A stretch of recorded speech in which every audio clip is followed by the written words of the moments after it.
What's going on, people? We are Tottenham TV. Welcome back to another transfer update stream, and we've got a lot to get through today. A lot of rumours doing the rounds in the last 24 hours, but big up to everyone.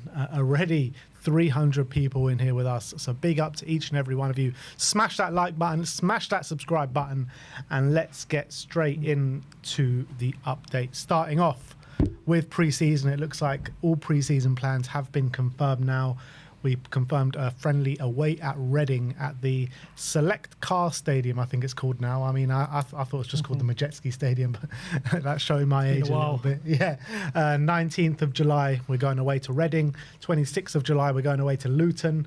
And then it's the pre-season tour out in Hong Kong and Korea with Arsenal and Newcastle. Then we go to the Allianz to play Bayern Munich, finishing off with the Super Cup against PSG. So a busy pre-season starting fairly soon.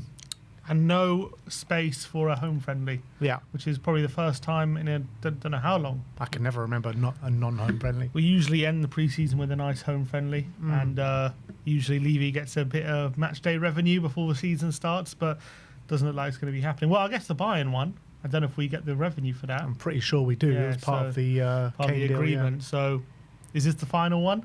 That's probably the final one, right? The final, because it was a multi-friendly deal, wasn't it? Was it 2 or 3? Can't remember. We've already had 2. We had 2 last year. One in Korea. But one of them didn't. The Korea one didn't count apparently as part of the deal. But so it's either 3. If it's 2, then this is the last one. If it's 3, there'll be one more. I don't know if it was last summer. Maybe it was the summer before. But we complained that we had 2 low-level opponents in friendlies. I don't think we're going to have that complaint this year.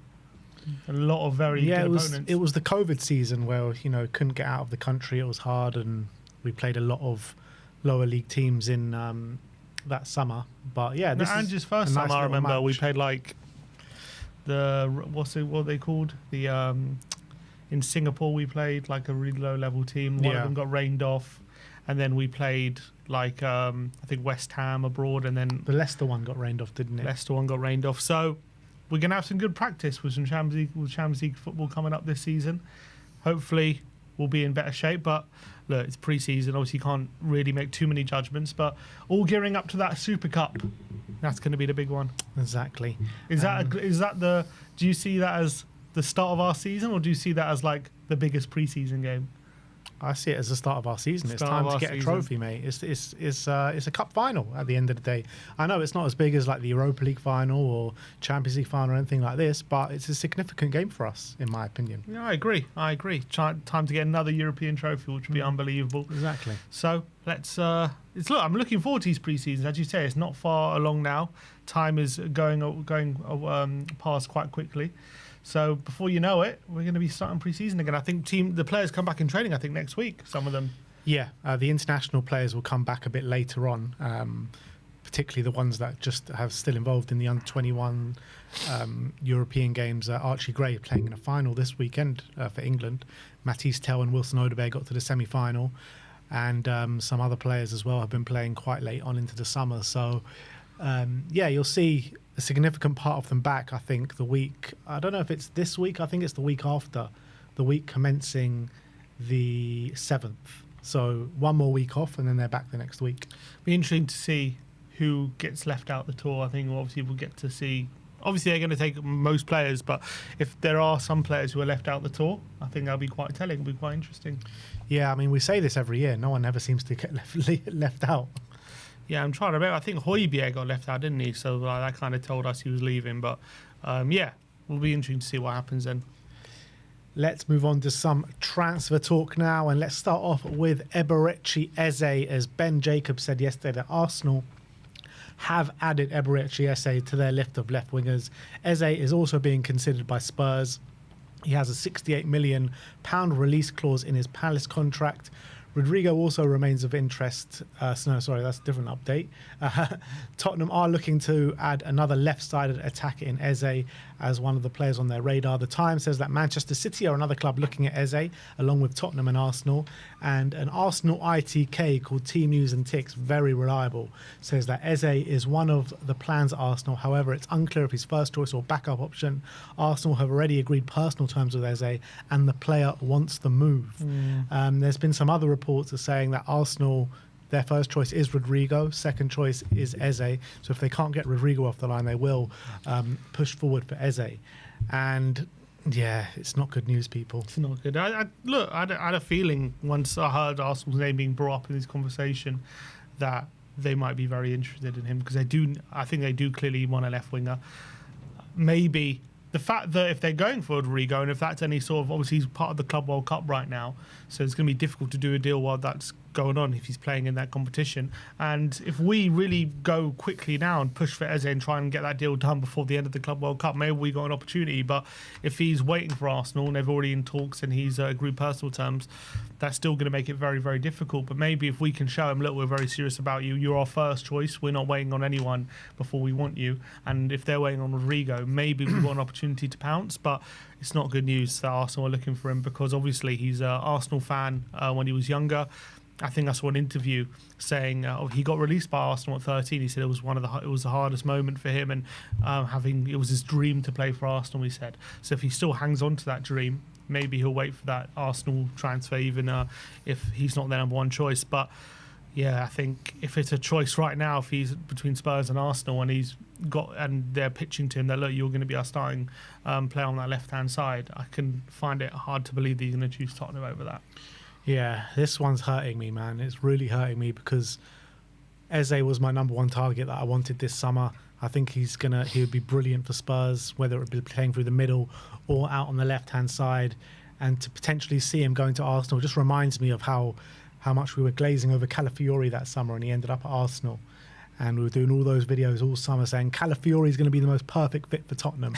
And then he ends up at Arsenal. It looks as though it could be the same for Eberechi Eze. And you know, it's kind of the only way you see him at Tottenham now is if Arsenal don't go for him. Because if Arsenal are going to go for him, he's going to go there. I think so. I think it makes sense for him to go to Arsenal, to be honest, with where he's at with his career. Apparently, it's a dream for him.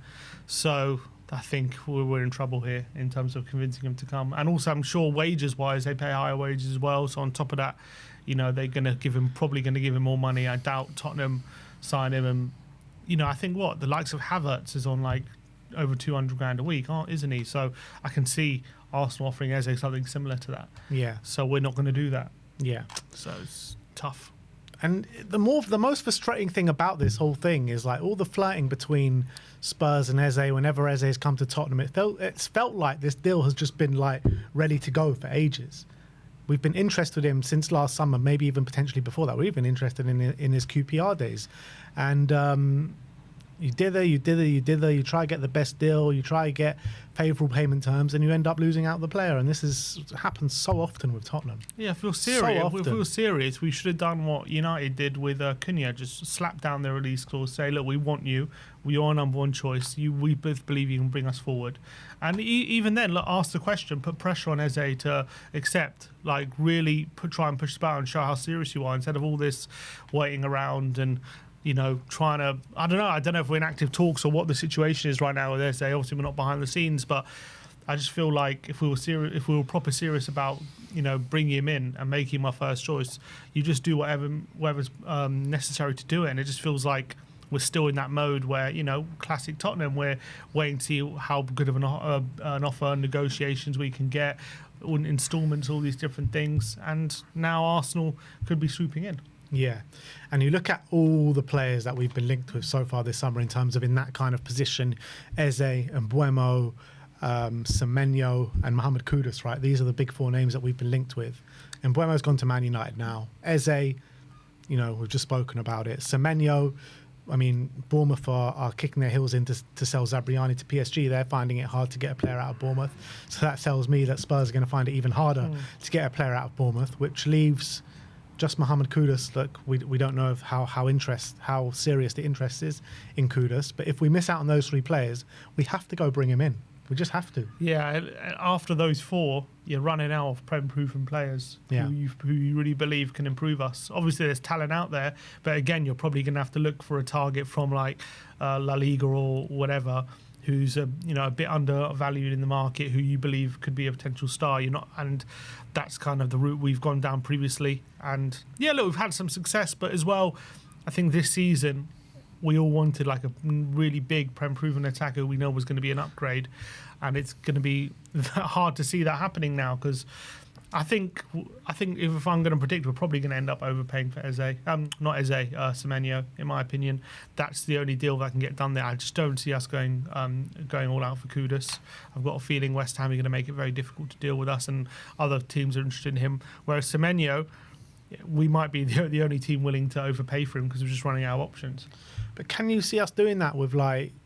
What if they're going to want over 65 million, like 70 million or something for Semenyo when they've got no need to sell whatsoever? Mm-hmm. Like, they're saying Kudus could actually be cheaper than Semenyo.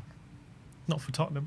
But even for Tottenham, like, they're saying they're just going to sell to the highest bidder no matter who it is. Highest bidder. Yeah. Yeah, but the highest bidder is probably going to be more than what Semenyo is going to cost, I'm assuming. I'm not so sure. It depends who else is actually going to go in for him. Because we're not hearing any concrete information right now. West Ham are absolutely desperate, they're saying, to get rid of Kudus. Well, they're saying Chelsea are in for him. Yeah, but they're also saying Chelsea are advancing on Gittin, so I don't know if they're going to go for both. Knowing Chelsea, they probably will go for both. They might sell Madueke. They might, other players, Nkunku might be on his way out. So João Felix is probably going to be on his way out. So there's probably room there now if they sell those three players. So I could see Chelsea, if they're serious about him, just slapping the money on the table and getting that deal done quickly. Whereas we're gonna try and win. We're not in the business of outbidding people usually when it comes to having big players in for transfer deals like Chelsea. If they're in for it, I don't see us we don't like bidding wars. We don't like getting into bidding wars. You know teams. what? I'm not going to sit here and argue about Chelsea going to go for Kudus because I argued with you about Eze and Arsenal, and look how wrong I was on that one. So. Let's just see what happens, I guess.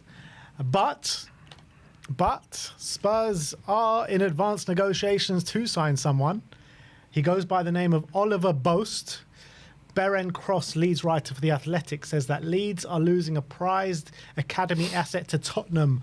Oliver Boast, who played for the club's under-21s at 15 and has scored for England under-16s, has decided to leave. The striker was behind Harry Gray in the pecking order, and a 7-figure fee has been agreed. Lily White Rose also says that he understands that Manchester United were really pushing to get Oliver Boast signed.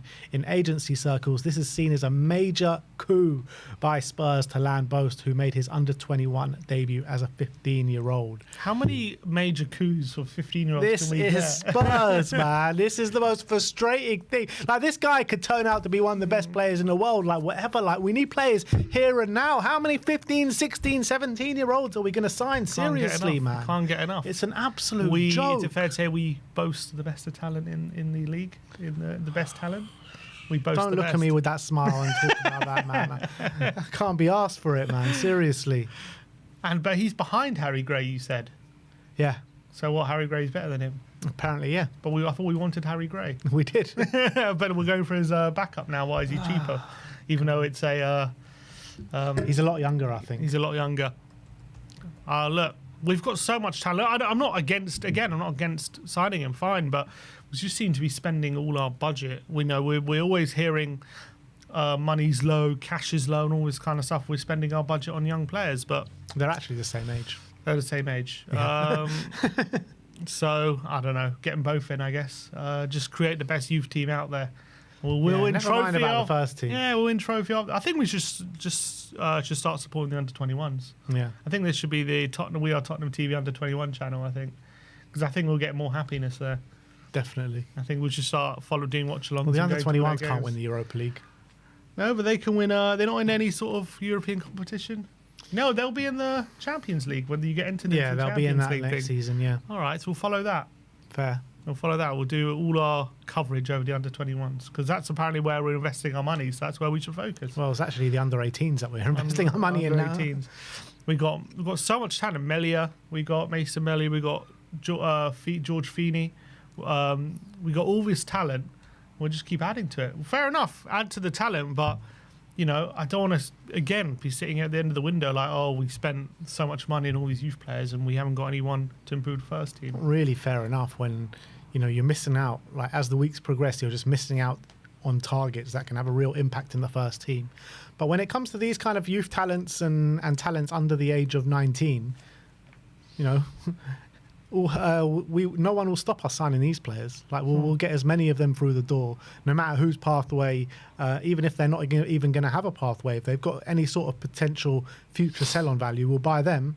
But anyone to actually impact the team here and now, we'll go right down to the wire, last day of the window. If anyone comes in and to try and tries and challenges us to go for those players, like we'll just back down immediately. But it's a major coup, so it's a major coup.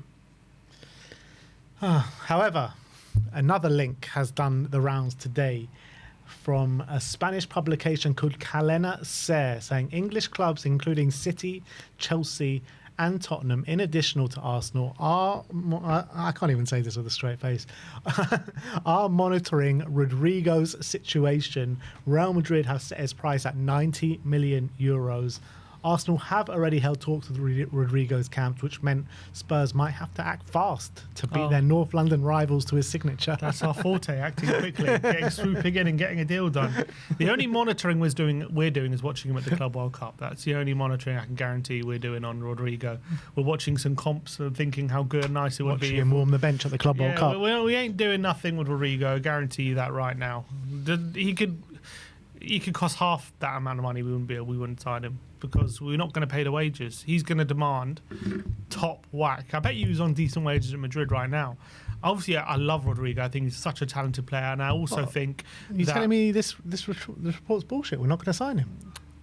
That's what I'm inferring. Yeah, unfortunately. Wow. I know, it's shocking, isn't Breaking news here at WeAreTottenhamTV. It's not going to happen in a million years. To be honest, I don't know if even know he's going to go to Arsenal, because I think they'll probably spend less and go for Eze. But look, it's a deal that would be a dream signing. I do think he might be surplus to requirements at Madrid with Vinicius, with Mbappe there at the moment.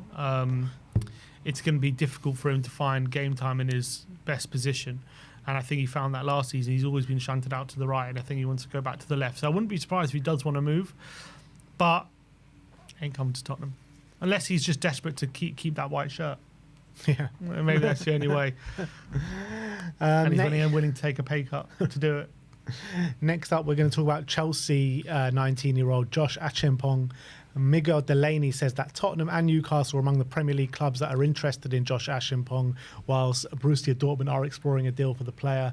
There is now a belief amongst suitors that Chelsea may be willing to do business for £35 million, having previously rejected approaches. However, Kieran Gill of the Daily Mail says that Chelsea have no intention of selling him this summer. Natural that there will be rival clubs who are looking at him because he is a talented 19-year-old, but considered a potential star for Chelsea's future and still progressing. And Ben Jacobs says he is not for sale. So we can put that one to bed. So you got me excited for about 5 seconds. And now, that excite you? Very much. We're getting a signing. Who was he? A 19-year-old centre-back, is he? Right back. Fantastic. Apparently, we're going to spend another 35 million on a 19-year-old. Is that our plan? Right up Spurs' street, that one. Well, sounds as though it's not going to happen anyway, so don't need to be too excited anymore. This transfer window is absolutely going nowhere very fast, isn't it? Oh my God. It's actually depressing. Not learning our lesson, are we? Well, sign young players. Frank's brought in to develop young players, so going to just sign a load of them. Yeah, so bring in a 16-year-old. I'm sure he's going to see a lot of minutes next season. Yeah. Cuti Romero, Dario AS saying that Tottenham are standing firm over Cuti Romero. Spurs want 70 million euros, but Atletico Madrid aren't willing to go beyond 60 million euros and are now assessing alternative options. Tottenham want him to stay and to play in the Champions League. Yeah, obviously a lot of it comes down to that contract situation. He's obviously at the moment unlikely to sign one.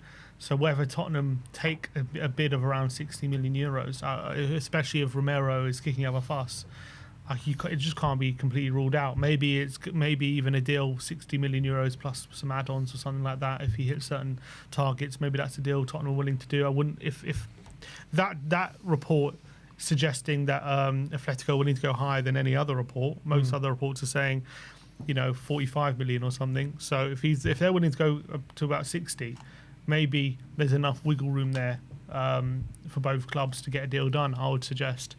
But Obviously, I do think Tottenham want him to stay because we know how hard it's going to be to replace him, and you're not going to find Romero's quality very easily, even for that price.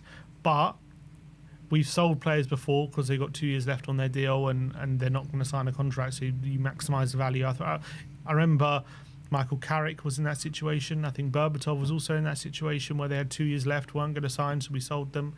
And they were kicking off us as well. So whether Romero falls into that category, I mean, I think there's a good chance he will. Yeah, exactly.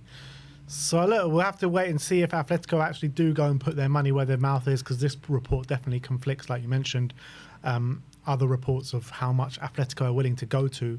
But I think once Romero comes back for pre-season, I think you'll start seeing this kind of snowball one way or the other. Let's talk about Alejo Veliz. There's been some further developments on him. CL Merlo says that Racing have advanced negotiations to buy Veliz and are optimistic to close the purchase with Tottenham. The offer proposed is understood to acquire 70% of Veliz's rights. However, Juan Pablo De Luca says that Racing's latest offer for Veliz is $4 million fixed plus $3 million in add-ons for 100% of the player, while Spurs will retain a 30% sell-on clause. Okay, yeah, which is a bit different to owning 30%. It's a 30% sell-on clause. But it's in practice, if you own 30% of the player, that is basically a 30% sell-on clause. But I guess it's a bit different when you just have a sell-on clause. I think €7 million plus 30%, that's not a bad deal for Tottenham, or selling 30% of the right for $4 million. Either way, I think that, getting a sell-on clause is smart, because I think it's dollars though, it's not pounds. Yeah, but still, I think it is smart to get a sell-on clause in there, because I think there is a player who maybe could go for a decent sum in the future, but he has no future at Tottenham, and we know that for sure. Let's talk about Bryan Hill, a Spanish publication saying that Bryan Hill is subject to interest from Sevilla. Tottenham will demand around 10 to 15 million euros to part ways with Bryan Hill this summer. However, Sevilla aim to re-sign Hill from Tottenham in a deal worth 5 to 6 million euros. Meanwhile, they face stiff competition because Olympiacos, Girona, Valencia and Villarreal all chasing Bryan Hill as well. Yeah, we ain't getting 15 million. I don't think that's realistic. So probably not even going to get 10 million. Yeah, so he's currently injured as well. I don't know when he's back, but that obviously plays a part into it. He got quite a serious injury at the back end of last season. We know when he's playing in Spain, he's done quite well, and definitely in spells, when he's gone on loan to Sevilla and last season to Girona, doing quite well in spells.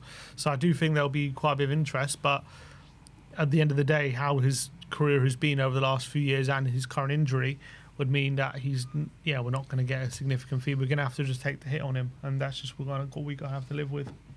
Is that one of the worst deals in the history of football? This Bryan Hill deal that we did. What was it? 20 million plus Eric Lamela? 22 million plus Lamela. For Bryan Hill. Mm-hmm. It was unbelievably bad deal. And that was Prasic's first deal he did for us, wasn't it? Don Fabio. Yeah, it was a horrific deal. We really got the wrong end of the stick. I remember we were all so excited about him when he first signed, but it turned out to be an absolute disaster. It wasn't right for the Premier League whatsoever. And look, I know he's done all right since he's left, but I don't think he's been anything special. I think the boy's clearly got talent, but yeah, he's just not right for the Premier League, and it is what it is. I mean, I don't even, how good is he even in La Liga? Like, he's good, he's like all right, but he's like nothing special. Yeah, I mean, none of the top clubs are going to take him, but I mean, Sevilla just consistently interested in him. Yeah, because he's a player who they know very well. He came through their academy, didn't he? And they know him he's a player who's been there on loan back as well, won Europa League when he was there, and they've known him for many years. So it doesn't surprise me that maybe they feel like they get the best out of him. But what he's shown in La Liga, I'm not saying he's been terrible or horrific. I'm just saying he's just been an average player. Yeah, I think he's been decent. Yeah, average. And last but not least, Ben Davies, Alistair Gold, was talking on the Golden Guest podcast, and he said that Leeds have been eyeing a move for Tottenham defender Ben Davies, and he also believes that despite the extension, Davies could be sold by Tottenham in this transfer window. Leeds would be a decent move for him, to be fair. Yeah, I just think he needs a move. I think it's best for everyone if he moves on. or at least not being involved in that Champions League squad. But I don't think that's good for anyone if he's here and not being selected. I just don't think that's fair on him to be put him in that position. I think it's at that point it's better for him if he's looking to prolong his career, just to move on and go somewhere where he's going to be more trusted and play more. With his career obviously winding down, so obviously Leeds will be a good move, and a team coming up from the Championship looking for that Premier League experience. I think he'd get a lot of game time there. I just think for me, I don't want to see us being relying on Ben Davies anymore. And it happens every year. It happens. We say he's not going to play, and then he ends up playing a lot and more than we expect.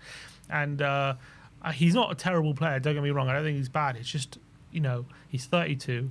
It's time that we stop relying on him. It's time we get an upgrade and move on from him, because there is a significant gap whenever he comes in, and that's just a fact. So I just think, as much as I appreciate the work he's done and the years he's put in at Tottenham, now's the time I think we have to go our separate ways. So that is your Tottenham update for today. Let me know in the comment section below all your thoughts regarding all the news stories we have spoken to you about today. Let's go and have a look at some of the merchandise on offer from We Are Tottenham TV. We've got an offer of 15% off. Buy one, get one for 15% using the code WATTV15. Have a scroll through that and have a look at some of the brilliant merchandise we've got on sale. Have a look at the brand new shirt, the one in blue. I think that is an absolute banger. Look at that one. That is an absolute banger. Now, that is going to boil some piss. 100%. I think that one is a must. Absolute must. Fantastic. I've seen the Sonny one's been quite popular. I've seen quite a few orders of Champions of Europe Sonny with the sunglasses at the parade. That's been quite a popular shirt. So I think get involved in that one. People are loving that. And obviously the iconic Van de Ven clearance off the line, that has been very popular. So go and check out the T-shirts on the website. Go get one for yourselves. They're fantastic T-shirts, and obviously they're a lot of fun, and also help support the channel if you go and buy one. So if you're looking for a way of help supporting us, and if you're enjoying the content, you enjoy our channel, watch it every day, then would really appreciate if you're interested in getting one of these T-shirts, go for it, and they're all great. Yeah, well, thank you very much. We're going to move on to a segment called Unpopular Opinions. Been a while since we've done these, and you guys on X have been absolutely fantastic in sending in so many unpopular opinions. So let's get through them and let's see what we have. First one is from the Ginger from Sweden. Have you got that one? Might have to refresh it. Unless we're starting, where are we starting from? You starting from the bottom or the top? All right, yeah. So the first one is from the Ginger from Sweden, saying Bissouma could shine under Thomas Frank. Every new manager we say Bissouma he's going to cook under this manager. But look, I'm a fan of Bissouma. I think Bissouma's a good player, and I think if he gets a move, he should. I think he could do well wherever he goes. Like he showed at Brighton, he's very good, and I think at spells at Tottenham, he's shown he's very good. Even in that run into the Europa League final, he was fantastic.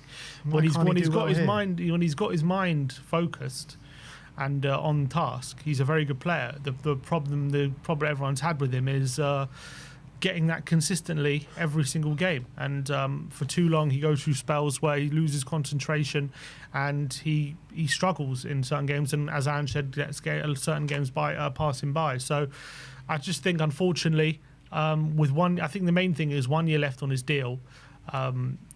Good chance to get some value in it, and we're very much oversubscribed with players at the moment in the squad.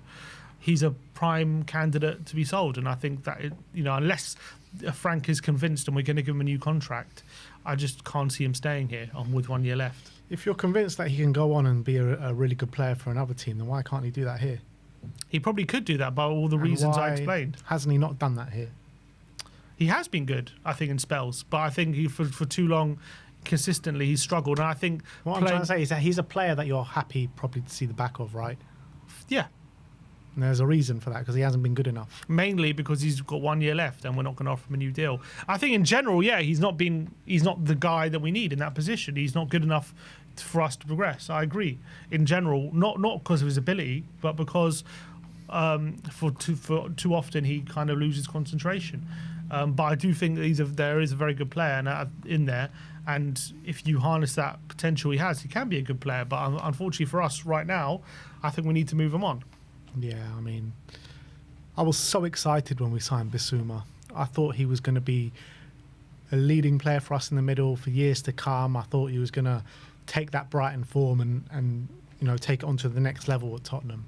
And unfortunately, it's been nothing close to that. We've seen fits and spurts of it. The first 10 games under Ange, a period last season as well. He was playing really well, but we've just never been able to get consistent football out of him or consistently good football out of him. And that's the biggest frustration, because you know how good he can be when he's on it, but he's just nowhere near on it enough. And a very, very frustrating footballer, because he's got all the ability in the world and he just doesn't produce. And that's the reality. And I was ready to sell him last summer, to be honest, and now I'm even more ready. In terms of what the tweet is saying, regardless of his contract situation or anything, if it was going to the season, kind of, let's say he had like 3 years left on his deal or something, and it was a different situation, or forget all of that, could Bissouma shine under Frank? Just that question. Anyone can shine under Frank. Anyone can shine under Frank. He's a good player, Bissouma. He's got a lot of ability. But do I trust him? Yeah, I mean, he can shine in certain aspects, but I don't have the trust in Bissouma to think he can do it over the course of a whole season. That's fine, but I'm saying the opinion is that Thomas Frank could get the best out of him potentially. Yeah, maybe for a small period of the season. The question isn't we should keep Bissouma. He's just saying Bissouma could shine under Frank. Yeah, I get that, and I said he can for a few games here and there, but over the course of a season, no. But he did it for Brighton over the course of a season. Yeah, that's a long time ago now, though. It's a few years ago, but he can do it. I mean, Ndombele shined for Lyon over the course of a season as well. Like no other manager since then has been able to produce it out of him.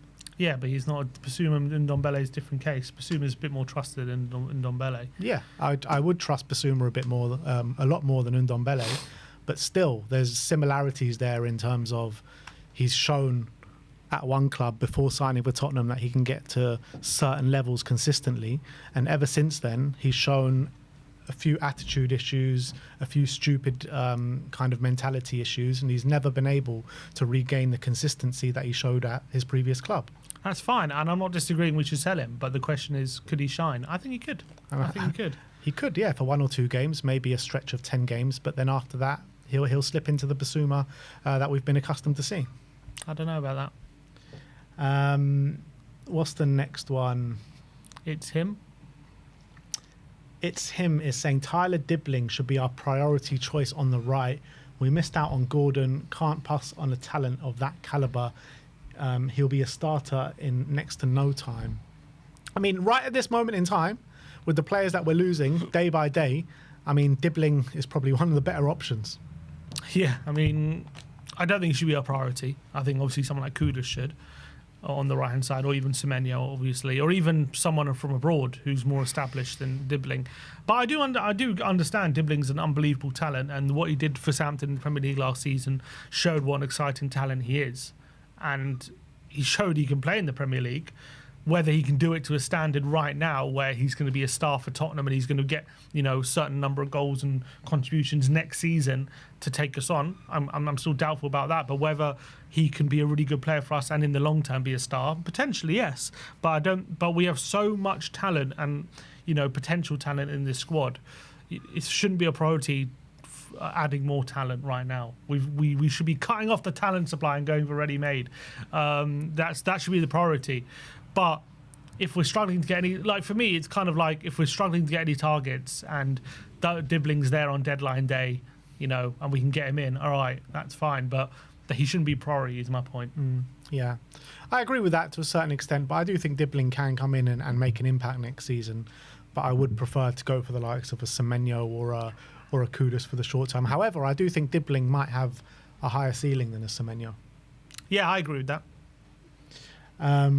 Next up, Senior Daniel says, everyone calling for Levy's head is deserved, but ENIC investing an average of 5 million per year since 2001 is almost egregious than anything Levy's done. So he's saying Levy shouldn't take the blame for the fact that ENIC have been the ones only putting in a certain amount of money. Just give Levy a free pass, why don't you? Just give him a free pass. It's not his fault. ENIC have limited him. Yeah. If ENIC put in more money, Levy would be happily spending. So I mean, Levy, I'm sure, has no say in how much ENIC put in. You don't think so? No say. He doesn't have any say. He is the chairman of the company. No, none at all. No, he doesn't. He doesn't have any part to play. It's all ENIC. Nothing to do with Levy.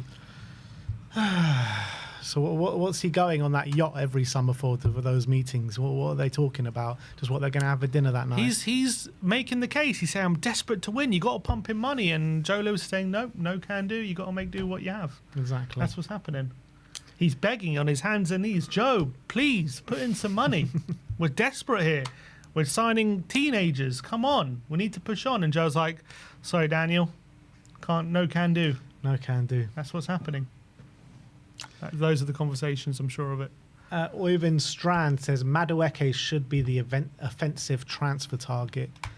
Look, he's been decent for Chelsea, Madueke. I don't think he should be our number one choice, our number one target. Madueke or Dibbling? I think I'm going to go for Dibbling. Really? Yeah. I think I'd go for Madueke. Why? Because I think he's got more ability to come in and do what we need right now. I think if we put trust in Dibbling, I think very quickly he can get to better than Madueke levels. I think Madueke's got a few levels to go. Yeah, I think he can improve a lot. I like him a lot, and I think he's got a lot of potential. He's a bit too selfish, I think, but maybe under Frank he can get the best out of him. Madueke is frustrating for me. Like, I watch him play, and sometimes you see some really good games, but I feel like he's just way too inconsistent. Such an inconsistent player. But look, he's still young. How old is he, Madueke? What, 23 maybe? Noni Madueke is 23. Yeah. I feel like Dibbling's got a much higher ceiling than Madueke. I think they both come in as young wingers that are yet to really prove themselves. I think Dibbling, he's got those broad shoulders like Bale did, so he's like a very strong runner. But I think Madueke, in terms of ability, I think he's got a bit more technical ability about him. Like, I think his left foot is much better than Dibbling's left foot right now. He's much better when he's with the shooting. He's got much better quality. So Dibbling, for me, why Dibbling's been so exciting is because at a young age, he's got unbelievable physical abilities, and he's got very strong dribbling abilities, and the way he charges into the box, and he won quite a few penalties. But when it comes to like quality on that left foot, don't get me wrong, I don't think he's bad, but I think Madueke is far ahead of him on that aspect. Right now. Yeah. Right now. But I think by the time Dibbling is 23, I reckon he'll have a lot more than Madueke. A lot more. I don't know. I'm not convinced by that just yet. Like if Dibbling can not get to like Madueke levels by the time of 23, then clearly his ceiling ain't that big. Not necessarily. Because Madueke is decent. Like, he's nothing special. He's good. I like Madueke, and I think he's got a lot of quality. I think Dibbling, I haven't seen anything from Dibbling from his ability to, like, shoot and his shooting opportunities and chance creation to suggest that this guy 19. He played in the Southampton right, but that's team. my point. He played in the Southampton team. Yeah, okay. But if Dibbling played in that Chelsea team, then maybe you would have seen something different. Maybe, but we don't know that. I'm saying I'm going off what I've seen from Dibbling, and don't get me wrong, I've seen some unbelievable traits, but those traits aren't shooting and technical, his ability to create chances and things like that. That is still, he's got to develop those skills, and we don't know what the ceiling is on those skills. I think on physically, 100%, he's got unbelievable physical traits, but the other stuff, that still needs to be developed. Madueke, even when he's like playing well and he's getting in those positions to score and chance, like his finishing, I feel like is really frustrating. I think he's got a very good left foot, and I think he's actually got a decent strike on the ball when he cuts inside. Pretty good strike on the ball, so I should say. He's not clinical. Sorry? He's not clinical. He's not, but he's only 23. But I think he gets in better positions in Dibbling from what I've seen. I know Dibbling's playing for Southampton, but I don't think he's clinical. But I think if he can refine his finishing a bit more, his goal contributions can explode a lot higher. I just don't know yet about Dibbling on that aspect. I'm not sure. I'm not so sure about Madueke. Whenever I see him play, it just doesn't exciting. He's not a player thinking, you know what, we need to sign him. But when we've seen Dibbling play for Southampton, we've been like, you know what, this guy, we should sign him. Mm. So, I mean, Madueke just seems mediocre to me. Next up, we are going to go to Billy Hemming saying, I think Levy is better for the club than Brian Daigle is. Hashtag doom and gloom. Shocking. Doing Brian Daigle dirty. No, get out of here. That is not even just unpopular, that's sacrilege. how can you say that about Brian Daigle? The good he has done for our football club. The pressure he's been putting on the board every year. He had Donna Cullen shaking in her boots. She had to resign. Come on, give Brian some props. Give Brian some props. And also, it hashtags doom and gloom. Like doom and gloom. Brian is like the most happy Spurs fan right now. He's the one that is trying to get all the positivity through the fan base right now. Exactly.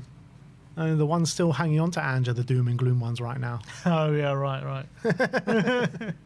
Info.thfc says, Brian Hill, if given another chance, can be a starter every week. I don't Brian think Hill, so. Messi? I do think Frank can get something out of him, but nowhere near starter every week. Madueke or Brian Hill? Brian Hill. Yeah, no, it's a no from me, unfortunately. I don't even know what his best position is, even at this point, for Brian Hill. Yeah. I just don't see him ever doing it in the Premier League. He would never be a star. I just really don't think so. Not Mark Miller says, letting go of Perisic was our biggest mistake. I don't think it was our biggest mistake, but it was a mistake. We could have kept him for another year. Yeah, definitely. I mean, he did his ACL, and then he came back straight away, played for Hajduk Split a lot earlier than we expect him to do, and he was doing bits for them from early on, and he's gone to PSV, and he was absolutely brilliant last year for PSV. He's just got a 2-year deal on the back of that as well. There were rumours of Barcelona being interested and stuff. Like, he definitely had value, and even in those first few games for us under Ange, he definitely had his value, didn't he? I think Ange really liked him. I think Ange was going to use him a lot that season, in my opinion. I think he showed that early on. But unfortunately, I think it's just an unfortunate situation. Yes, I think in hindsight, you can say maybe it was a mistake we could have kept him. But at the end of the day, it was a 3-year-old who'd done his ACL, who had a year left on his deal. If we would have given him a new contract at that point, I think we all would have said the club are barking mad. Let's be honest. It would have been seen as an absolutely crazy decision to give a 33-year-old on big wages a new contract who's just done his ACL. So as much as we can sit here now and he's surprised everyone because he's come back. Who would have thought a 33-year-old doing their ACL would have come back stronger than ever? I mean, that's so rare. But fair play to Perisic. It just goes to show his mentality. Credit to him. But I don't think we can sit here and say that was the wrong decision at the time. Yeah, but regardless of that, in hindsight, you can say it's a mistake. In hindsight, we could have had him for another year, yeah. But I don't hold the club. I don't hold it against the club that they made that decision. Yeah, no, I get that for sure.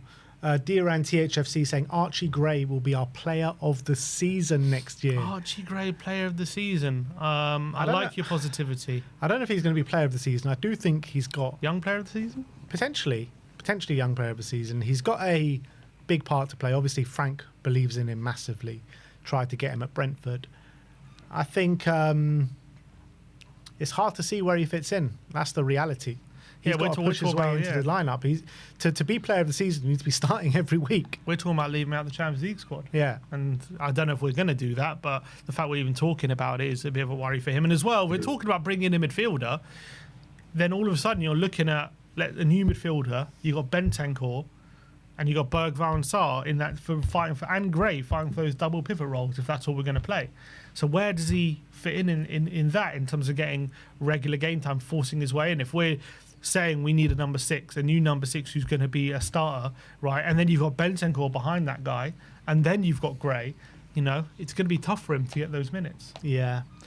I'm sure Frank has got a plan for him, though, because obviously, like I said, Frank loves him. So surely there's got to be some plan. I mean, yes and no. It's different being at Tottenham than it was at Brentford. At Brentford, he probably looked at their midfield and think, oh, there's plenty of game time there for him. Plenty of opportunities to give him minutes where he needs to be. But at Tottenham, he's not up against Janel and Norgard and Jensen. He's up against Bentancur, Bergvall, better players. So, and a potentially new guy coming in. Yeah, if a new guy comes in. If a new guy doesn't come in, that means we're trusting him more. But is that what we all want? Might not be what we all want, but it might be what we get at this stage. It might be, but if the reports at the moment is that's one of the priorities, I'm going to assume we probably will bring one in. I don't know. You can never assume with Tottenham Hotspur. How many times have we gone into a window saying this is our priority, and the reports say that this is our priority, and we don't ever get it done? Right, but if I'm putting money on it right now, I would probably put money on us signing a centre mid than not. I don't know if I would, I really don't know if I would. There's no links to any sort of centre mids whatsoever. Like, the only ones that's come out of the blue are these like kind of young players out of nowhere. I just don't know if we're going to sign the shadows. One. Yeah, maybe we'll sign another kid to come and fight Archie Gray for his spot. But I don't know if we're going to sign a 6. I really don't. Look, we might not, and then we'll be trusting Archie. That's fine, but I do think we're going to sign one. Not Mark Miller as well says Spence was close to our MVP of the season last year. Yeah, I mean, he wasn't the player of the year last year, but he was definitely up there as one of our best players for sure. Yeah. I don't think that's unpopular. I know he's unpopular. I don't think he really is in our top 3, to be honest. I would say Berg, Val, Maddison and Decky probably ahead of him. But he did brilliantly coming in. Porro's ahead of him probably. Porro as well. But look, nothing to knock Spence. You've got to remember, at the beginning of the season, or even at the end of the season before, it didn't look like he had a future. So the fact that he broke into the team, became a fixture for a certain time, was actually one of the higher performing Premier League fullbacks for about a couple of months in the whole Premier League. He was doing really well. So now he's got a future here, and he's one of the trusted members, and he's now back on board. So credit to him. But yeah, I don't think for me he was probably maybe 5th.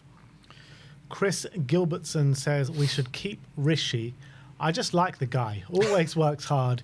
If he stays injury free, he could be an asset over what could be a long campaign. Look, I don't disagree with any of the points that you raised there, apart from saying that we should keep him, because the key point there in the tweet says if he's injury free, and that's just never happened. I like him as well. I'm a massive fan of Richarlison, and I think he can add massive value as well over the course of a season, but he could just never keep fit. That's the problem. And also, when he says he could be an asset over a long campaign, so could a replacement. You know what I mean? If we sign someone else, I'm sure they could also be an asset over a long campaign. So that doesn't really mean much to me. But when he says he always works hard, you like the guy, that's fair, and I think that's all true. But at the end of the day, he's been 3 years where he's been riddled with injuries and not being able to get on the pitch. So at this point, with 2 years left on his deal, good opportunity to get some money. And I also think his stock is still, it's not where it was. Obviously, we're not going to get our money back, but it's still at a stage where you can get a pretty decent fee for him. So I think we should sell. Yeah. This next one from New Spurs Order. Oh, God. Here we go again. Tanguy Ndombele was a better player, overall ability only, than Moussa Dembele. It's a big shout. Did Tanguy Ndombele have more ability than Moussa Dembele? Overall. I'll let you answer that one. I think there's a case for it. I hate the term ability only, though, because ability only. There's ability, and what's the point of having ability if you can't show it on a pitch?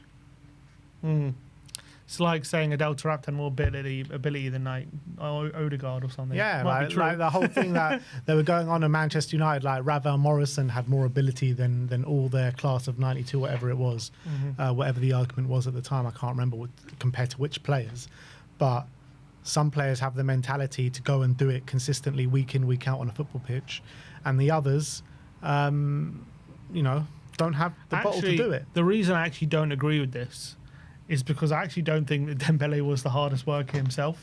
Like, I don't think he was lazy, but I think Dembele could have become a much better player if he didn't seem to me, Dembele, like a guy who's obsessed with football. He seemed like a very chill guy. He seemed like a guy who just had unbelievable natural ability, like strength and balance and all these different things.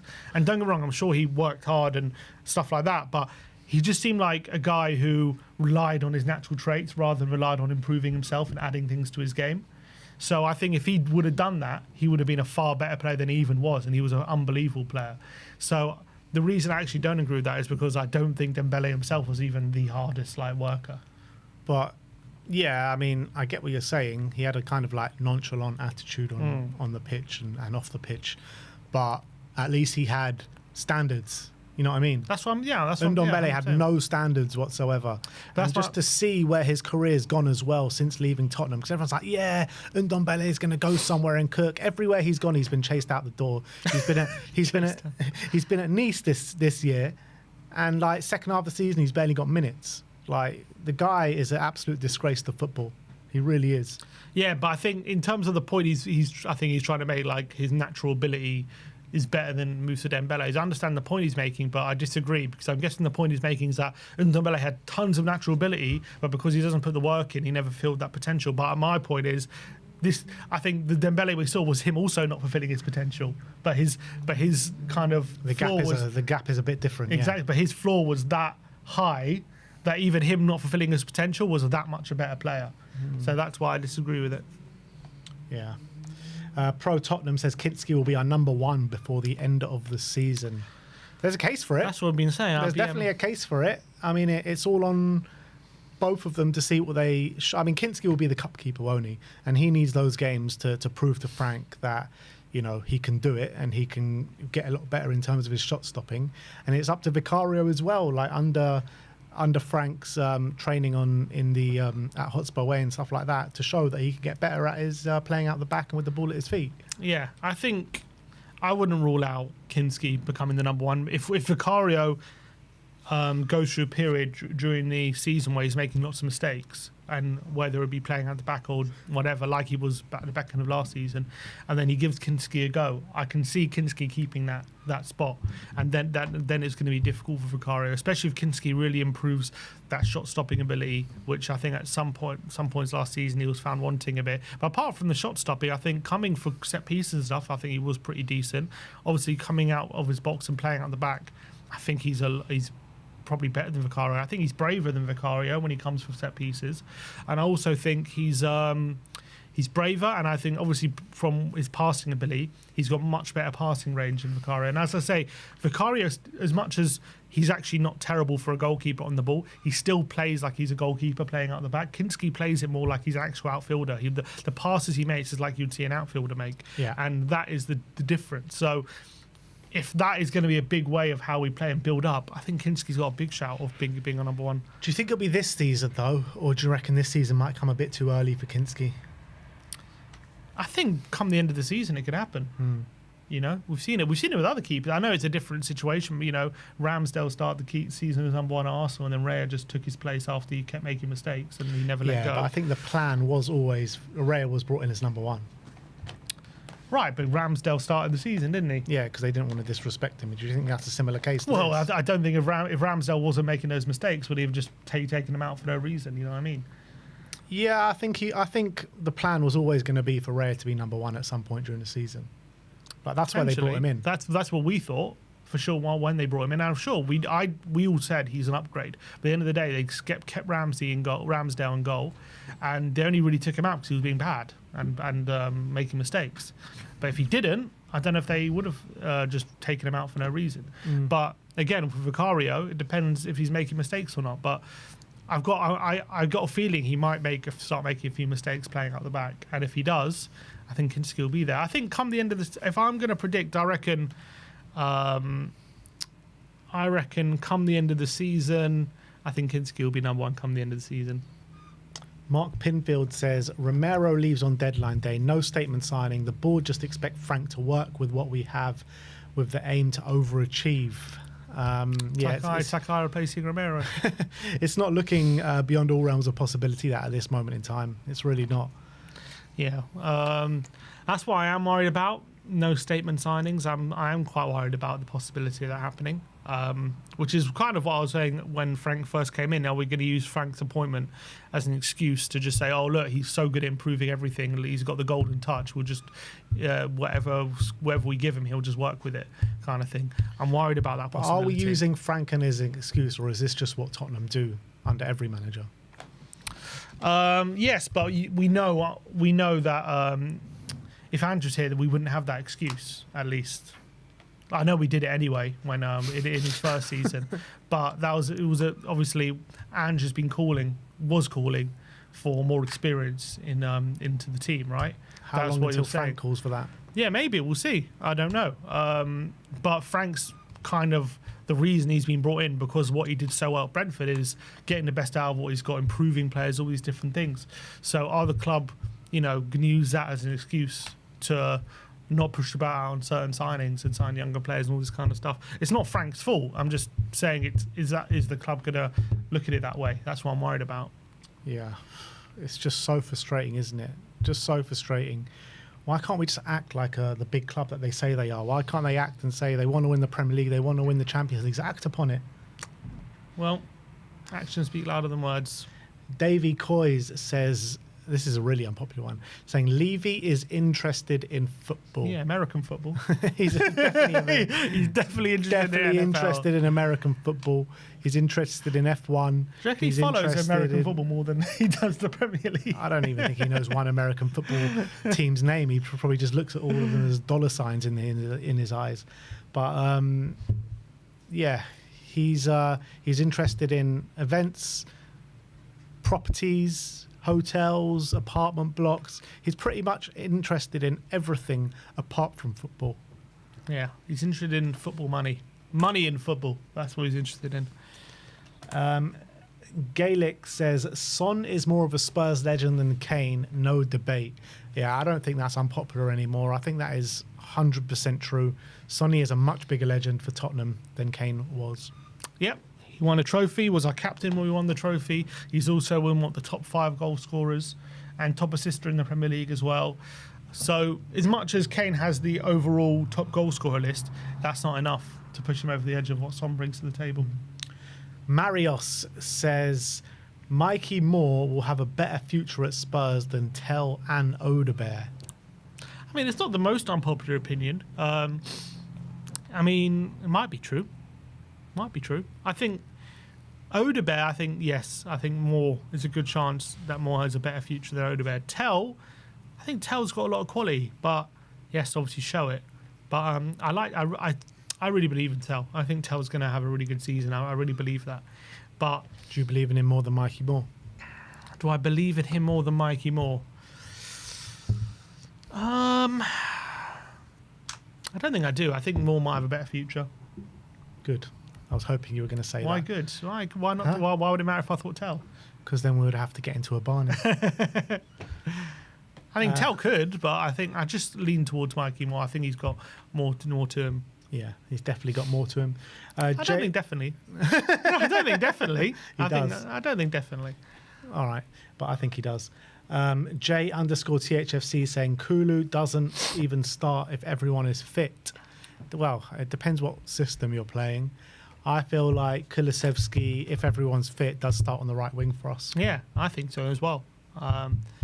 Obviously, depending, I think he might look for a bit of like symmetry on like both sides. So like if he's playing a Decky on the right, then he'll play like a Tell or a Son on the left. And if he's playing like on the left, if we've got, I don't know, if we sign a creative player, like let's say we're playing a, I don't know, let's say we did sign an Eze, which we're not going to, or an Odebear, let's say, on the left, then he'll play like a Johnson on the right. And so it kind of depends what kind of, how we're playing. I don't think we're going to have maybe a real first choice 11 for a lot of the season, maybe in the big games. But I think Decky, I think there's a good chance he'll play right wing. Yeah. MJB Hotspur says Mikey Moore will be the only current academy graduate who's made his debut to make more than 100 Premier League appearances for the first team. I hope there are more, but the step up for the young players is bigger than people think. The other lads will struggle. The other lads will still have good careers. I mean, out of the academy players that have already made their debuts, I mean, there's not been that many. You're talking about Oluseyi, Lancashire, Ajayi, Scarlett. Who else is there? Has Donnelly made his debut? No. Yeah, he has actually. Yeah, he came on. He came on. Yeah, he came on against Man City, didn't he? I guess Donnelly maybe. Keely's never played. But he's not an academy graduate either. Brandon Austin. What other? Dorrington played against Southampton, didn't he? Yeah. In the 5-0. I doubt he's gonna Out of all those players, though, I think the biggest hope. I think George Abbott's made his debut as well, hasn't he, under Mason? George Abbott, yeah. I think out of all those players, the biggest hopes are obviously Mikey Moore and Jamie Donnelly. Yeah, agreed. So I think there's a good chance that both those players go on to make 100 appearances for Spurs. Yeah, I agree. Mikey Moore's definitely got a better chance to do it. But yeah, I think Donnelly's got a good opportunity. It'll be very interesting to see if he sticks around this season. If he does, and then he proves himself, I think he'll definitely do it. And he sends in another one. No, this is from Gaelic again, saying, Ange was a better manager for us than Poch, but not just winning us the trophy, but with what he had to deal with, playing fantastic football, got effed by injuries, and with all the protests, and of course Levy not putting money on the table when he finished fifth. And he won the trophy. Well, Poch had to deal with that as well. Levy to not a putting money much in. bigger extent. Levy not putting the money to in. a much bigger extent. But is Ange a bigger legend than Poch? I think a bigger legend, yes. A better manager, no.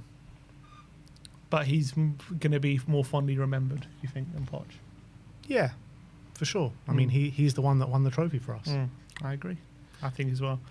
But Poch, but you can't underestimate the job Poch did as well. Poch actually put us on the map, with being up there in terms of title challenges, getting to a final of the Champions League and stuff like that. Something that Ange wasn't able to do. But Ange, at the end of the day, is the only one that brought actual success to this football club in winning a trophy. So I think both of them extremely are going to... Poch never really took the Europa League seriously, did he? Nah. I mean, we went out to Ghent under Poch.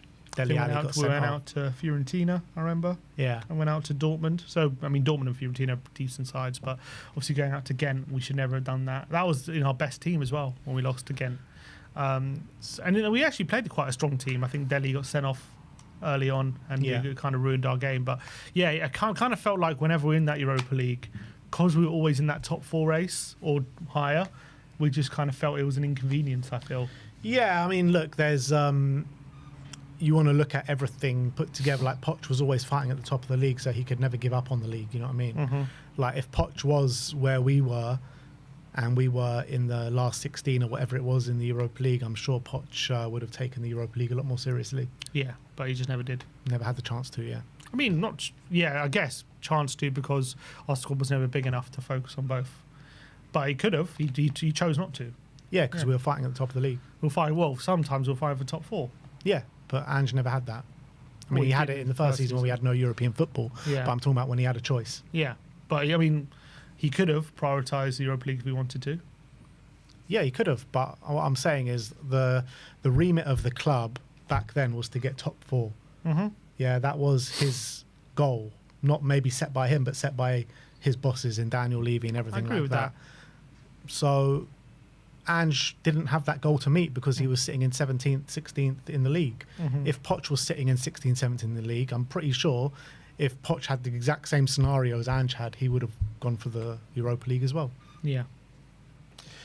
Next up is another one from Gaelic saying Bentancur is our most complete midfielder since Modric and Dembele, but when he's on his day, he's unstoppable. Unfortunately, injuries ruined him a bit, but he'll bounce back stronger. Love Lolo so much. Honestly, try pronouncing my name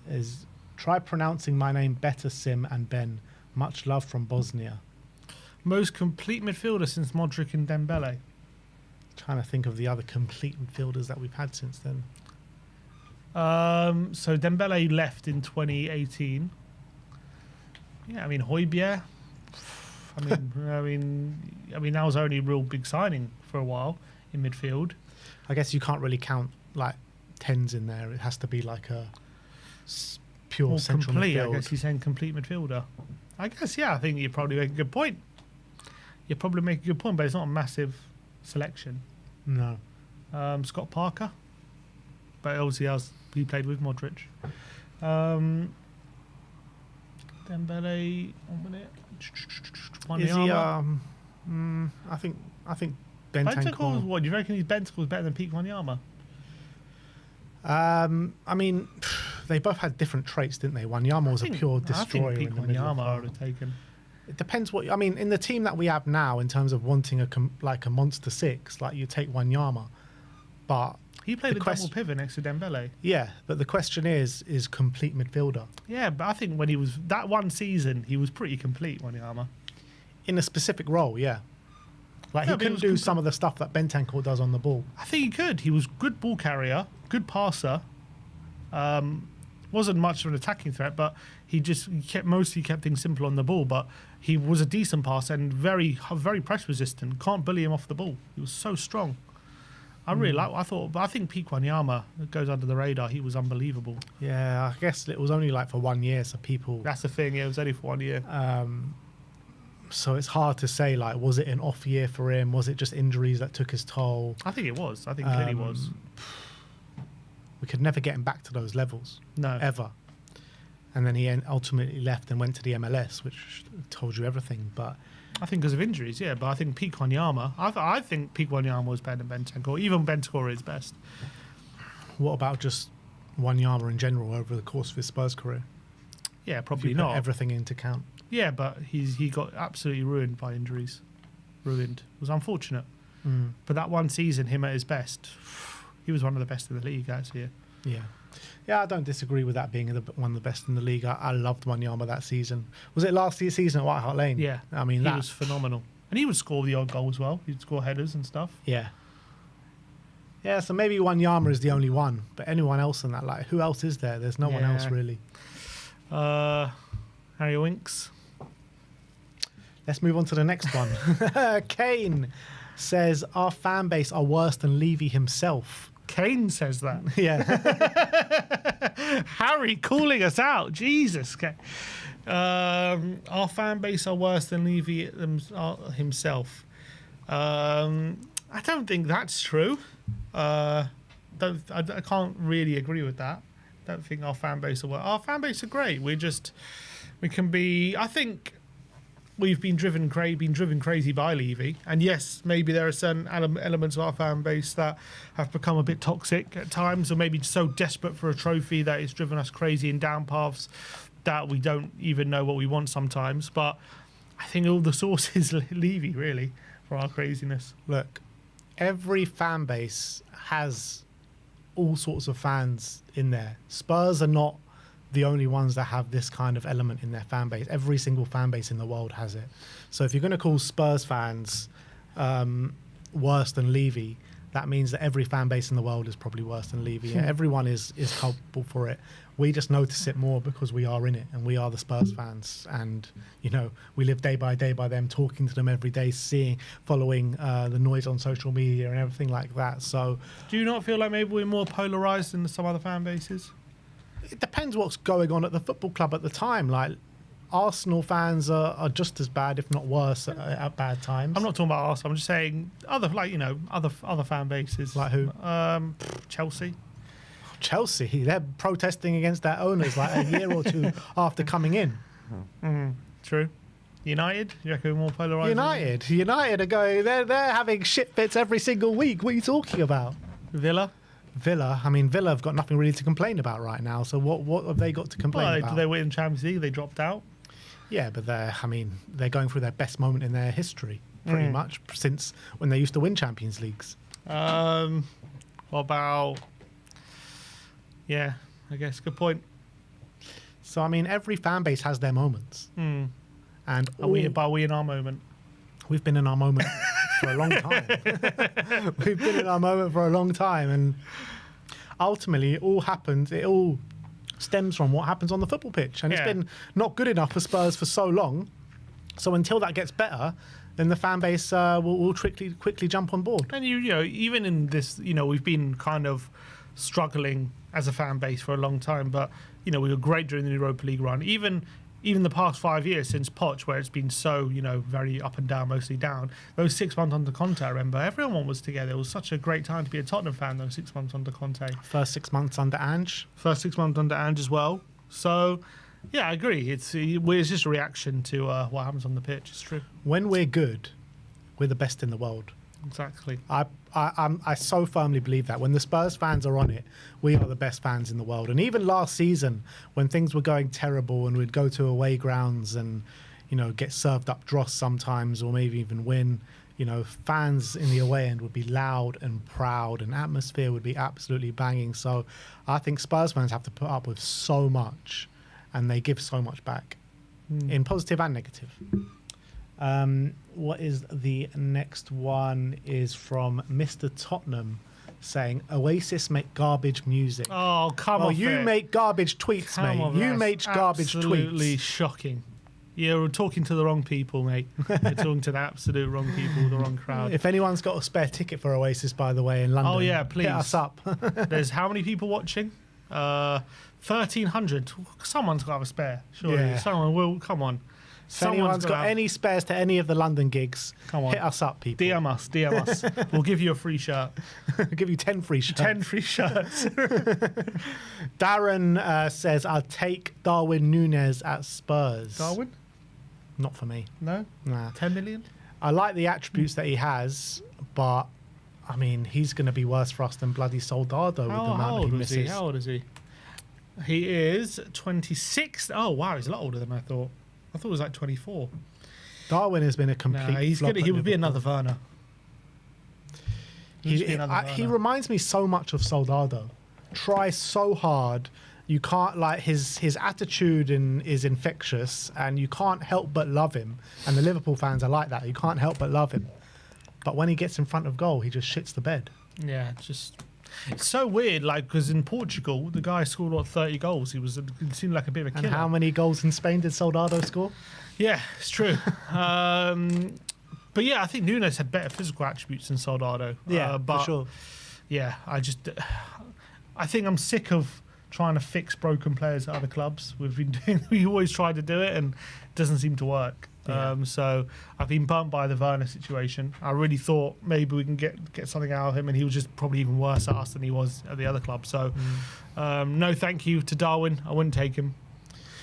Aaron says, Ollie Skip is better than Archie Gray. I haven't seen anything Gray has done Skip can't do. Well, can he play it right back? Can he play it centre back? Skip played left back. Yeah, once, yeah. Yeah, he was quite good. Yeah, it was a decent game to be fair. If you cast your mind back to when Skip was Gray's age, he was very highly thought of. He was a future captain. And when he broke into the team under Nuno for a few games, he was great. Yeah. What's gone wrong with Ollie Skip? Because he's gone to Leicester and he can barely get a game even there. Is it just those injuries that have ruined him? I don't know, man, because I thought Skip was going to be one of, be at Spurs for a long time, and be starting week in, week out when he was first breaking through. Yeah, but he broke through and then he had this very weird injury, didn't he? He was literally, do you remember we had like this, like, they said like every week, oh, he'll be back next week, he'll be back next week. And that went on for like a year. Yeah. It was very odd. Like, there was no like big injury. I remember hearing him talk about it, saying like they thought initially it was something small, and then they just couldn't get rid of it for like a whole year. For the whole, like, it turned into something very big, and he did surgery, then he needed like another surgery, and it snowballed into like this massive deal. And so maybe I feel like he's never really gotten over that, unfortunately. And that happened in 2022, so it's now 2025, and he's never been the same, unfortunately. In terms of talent as a youngster, there was a lot to be excited about with Ollie Skip. And I remember Mourinho saying he was a future captain, and I remember when he was playing at that age, and he was quite impressive. I would say, though, that different attributes, though. I feel like Archie Gray, his ability on the ball right now is better than what we ever saw from Skip. Yeah, I think Skip was always kind of a quote-unquote mature player on the ball, which means like basically you'd get the ball and play it safe a lot of the time and not lose possession, whereas I feel like Gray, when he's at his best, is a lot more adventurous. He'll drive with the ball a lot more and take people on and go for the space if he sees it, and much more got the confidence to try things, or he did anyway at the beginning of the season before he kind of went into himself a bit near the end. So I think when you're talking just purely when they're at the same age, there's maybe a debate to be had. Right now, Skip's just gone the other way, unfortunately. I wouldn't say Skip right now is better than Gray. Yeah. But maybe he's a youngster. I don't know. I think when he had that season at Norwich, phenomenal. He got best player of the championship. He was better than Leeds. Gray was at Leeds. Then. Yeah. Well, it says it all. Like, he got player of the year in the championship, didn't he? Or player of the year for Norwich, I think. Was it just Norwich? Yeah. Maybe did he get in team of the season? I can't remember. Pretty sure, because Norwich came up that year, didn't they? Yeah, I think he got their player of the year. I think he was playing every game in midfield consistently. Yeah. William Johnson says, I would rather have Brennan Johnson in our squad than Brian and Buemo. So would I. William? Mate. So would I. 100%. 100%. Who wants Brian and Buemo? Yeah, he's rubbish.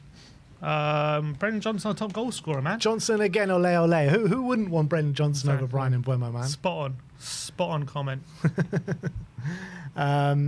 Next up is Eric Morfoot says, Ben will not flip-flop on Frank by Christmas. I think that is very unpopular. Very unpopular.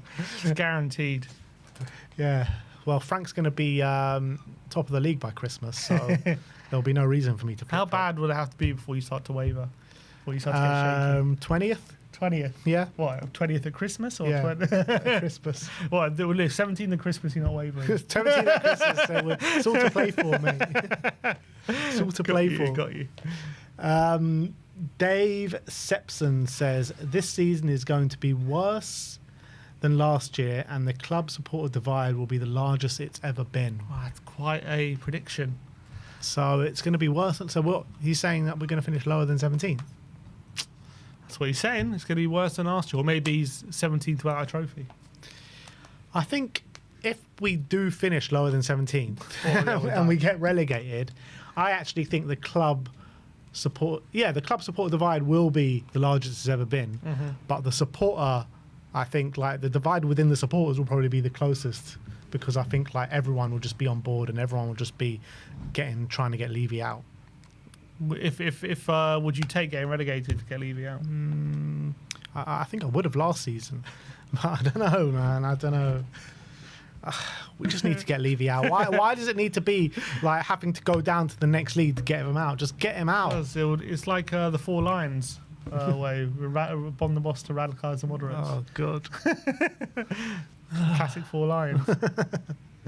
Aaron says Spurs should be going for Marcus Rashford at left wing over Eze. I think for pure profile, they're probably right, but I think Eze is just so much better than him right now. He can play left wing, he can be versatile, and obviously his most favourite position is in the 10, so I'd much prefer Eze over Rashford. Yeah, I know Rashford was pretty good at Villa, and I was quite impressed with him, but I wouldn't prefer him to Eze. I think Eze is also, at this level, still got that hunger about him to prove himself at this new level, whereas Rashford still has this kind of attitude like he's the best and like you're lucky to have me, I feel. Albeit the way it's kind of finished with him at United, and he did have a bit of that hunger at Villa, but coming to Tottenham on a long-term deal, I don't know about that. Ryan says Højbjerg will be a stalwart in Frank's setup. Very good passing range from deep areas, tenacious in the tackle, and can at times provide a goal threat. Was a mistake to let him go. He may not be super technical, but think this will be offset with a Bergvall as a midfield partner. And we were actually speaking about this the other day, weren't we, Højbjerg? I think Højbjerg would cook under Frank. Yeah, I really agree. do. I think Højbjerg would be very good under Frank. Like if we were talking about Norgard, I'm saying Højbjerg is better than Norgard. I think he's got more to his game. And I think in that double pivot role, Højbjerg would have done a lot better under Frank than maybe other managers. You know, we were all dying for the obligation when we set him out on loan to Marseille. And if it was just the option, then maybe we would have kept him. Could have. And I bet Frank knows him very well. Yeah. Danish brothers. But not going to happen, unfortunately. Naeem under Spurs says, keep hold of Valise.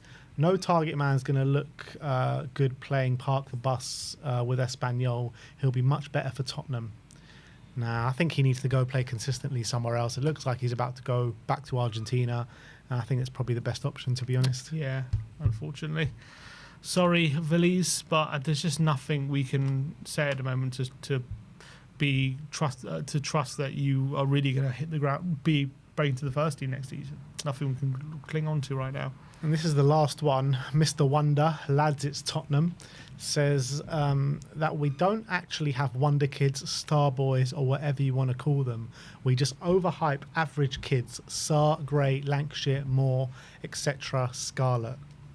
Scarlett comes after the etc. Why is that? He was just so angry, right? He wrote etc. That he thought of Scarlett, and he was like, I definitely think we have a tendency of overhyping every wonder kid that we have. 100% agree with that. I don't think they're all average though, but I think we genuinely do right now have a bit of a golden generation, and the talented kids we have right now, all the teenagers, are very much more talented than the ones we've had in the past. If you look at Bergvall, and we're not overhyping him, he's absolute class. I think Sarr is class. I think Gray, I think Gray's got potential, but obviously needs to improve. I think Moore is class. So I don't think we're overhyping them, but sorry, I do think we have a bit of a golden generation, but I also think we do kind of sometimes put too much pressure on them when they're kind of developing or they're showing potential. Then we're like, get him in, play him straight away, all these different things.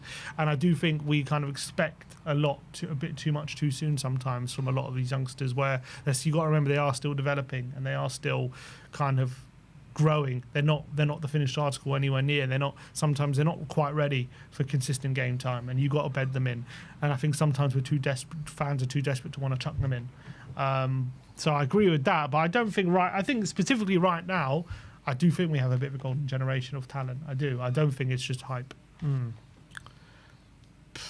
Yeah, I agree with that. I mean, I very much believe in the talents of people like Mikey Moore, Jamie Donnelly, Josh Keeley, even ones that we've brought in as well in Odebear, Tell. I mean, Odebear's a funny one because I feel like we should loan out Odebear next season.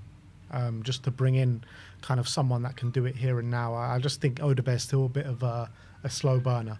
And with the injuries that he's had last season, not being able to get consistent minutes, and with us being in the Champions League this year, I feel Odebear might be best suited to getting a Premier League loan and playing week in, week out. But I still think the talent's there. The talent is there, and we've got some of the biggest talent in Europe right at this moment in time. So I don't think it's overhyped. I think we've actually got unbelievable talent here. There's been a couple more that have just been coming in. Let me just like them and then we can go through them.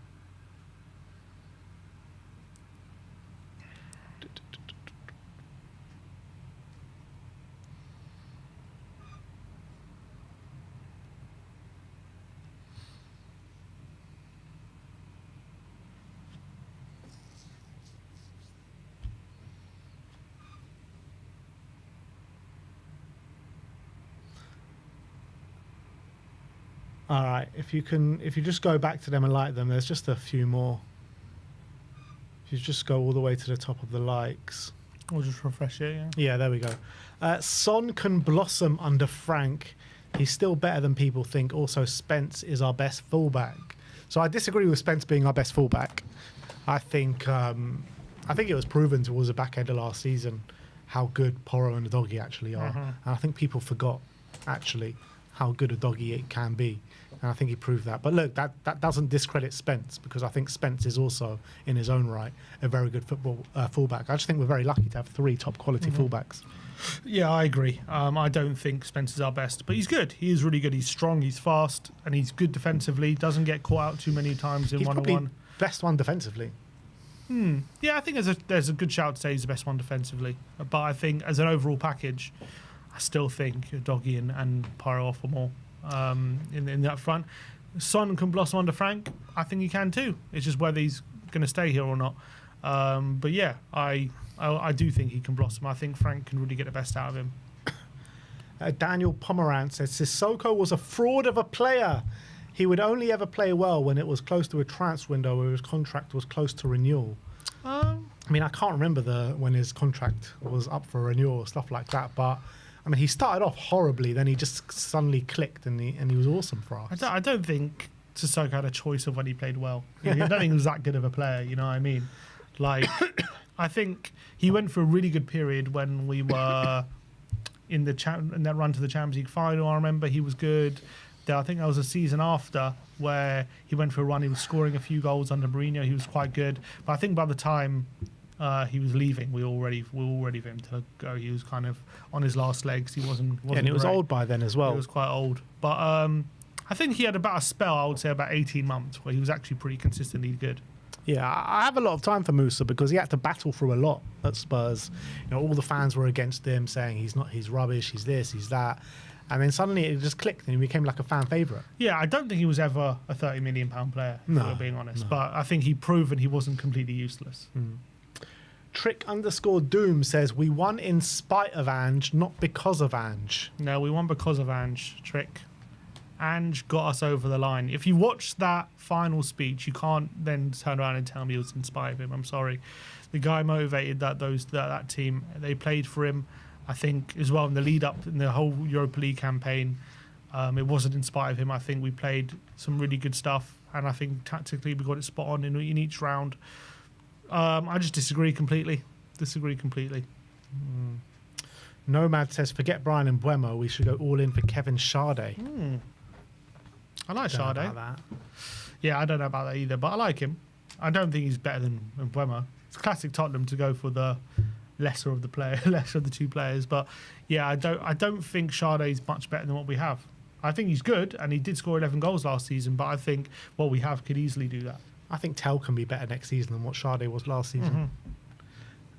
Frank Era says Matisse Tell would explode next season and score 15 plus goals in all competitions. I think my prediction for Tell next year is over 15 goal contributions. Yeah, I agree. I think maybe 15 goals might be a bit too much. I think at least 10 goals. I reckon 10 goals. Yeah, 10 goals, 5 assists. That sounds about right. I reckon a bit more even than that. I reckon about like 7-8 goals, 7-8 assists, something like that. Or in all comps? No, in the Prem. Oh, in the Prem. He's saying all comps. Oh, all comps. In all comps, then he's going to cook even more. 20 goal contributions? Yeah, something like that. All right. Yeah, that's it. People still sending them in. This guy says no Spurs academy player will make an impact like Kane did for the next 10 years at least. I think for the next like 50 years probably. Yeah, or probably the next ever. 100 years. Probably ever. Yeah, I doubt we're going to see anyone make it. This AJ says he would have sacked Ange before the Europa League final. Oh, long before the Europa League final. Yeah, me as well, mate. And you would have made a mistake. Me as well, mate. You would have made a mistake, and you wouldn't have the Europa League fair, trophy. you would have as well. No, I wouldn't. Yeah, you would.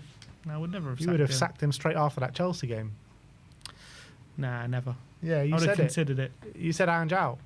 Yeah, for a week. Yeah, so if you had your choice at that moment in time, you would have sacked him. Yeah, but I backed him all the way, mate. Huh? I wouldn't have sacked. But you said Ange out, so after that Chelsea game, after he cupped his ear, you literally would have sacked him. But I went back to Ange very quickly. Yeah, but that's not the point.